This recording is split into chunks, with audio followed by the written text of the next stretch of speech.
बाबू छे छबीला में तो नाचूंगी। 1974 সালে তার উর্দু ফিল্ম ইন্ডাস্ট্রি ছেড়ে চলে আসার শোকে পাকিস্তানের ডন পত্রিকা এন্ড টু গ্লোরিয়াস চ্যাপ্টার শিরোনামে 3 কলমের একটা সংবাদ ছাপল।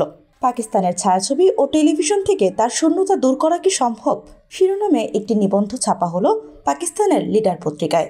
আরও নানান জায়গায় নানান আয়োজন, সবখানে যেন একটা হাহাকার।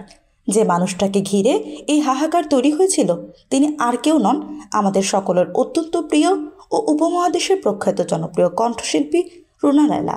বাংলা, হিন্দি, উর্দু ছাড়াও ফরাসি ও ইংরেজি সহ 18টি ভাষায় তিনি গান গেয়েছেন। রুনা লায়লা যেমন গানকে ভালোবেসে জীবন গড়ে নিয়েছেন, তেমনি গানও দুহাত উজাড় করে পূর্ণ করে দিয়েছে তার জীবন। পেয়েছেন অসংখ্য জাতীয় ও আন্তর্জাতিক পুরস্কার, সম্মাননা।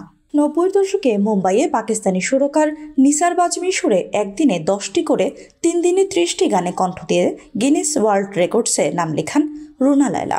এছাড়াও 1982 সালে বাপ্পি লাহিড়ী বন্ধু রুনা লায়লার কণ্ঠে লন্ডনে একটি পপ অ্যালবাম তৈরি করেন, নাম সুপার রুনা। রুনার অন্যান্য গানের মতো এটিও অসামান্য জনপ্রিয়তা পেয়েছিল। অ্যালবামটির 1 লক্ষ কপি বিক্রি হয়েছিল এর রিলিজের দিনই। এর জন্য রুনা পান গোল্ডেন ডিস্ক অ্যাওয়ার্ড। এই গুণী শিল্পী এখন পর্যন্ত 18টি ভাষায় গেয়েছেন প্রায় 10,000-এর মতো গান।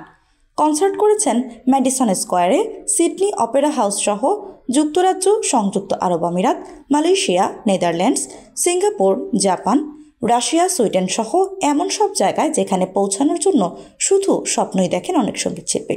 এখনও পর্যন্ত 300টিরও বেশি পুরস্কারে ভূষিত হয়েছেন গুণী এই শিল্পী। এর মধ্যে আছে ভারতের সাইকাল অ্যাওয়ার্ডস, 2বার জিতেছেন পাকিস্তানের নিগার পুরস্কার, কালাকার পুরস্কার। বাংলাদেশ থেকে 6বার পেয়েছেন জাতীয় চলচ্চিত্র পুরস্কার ও স্বাধীনতা পুরস্কারও জিতেছেন তিনি।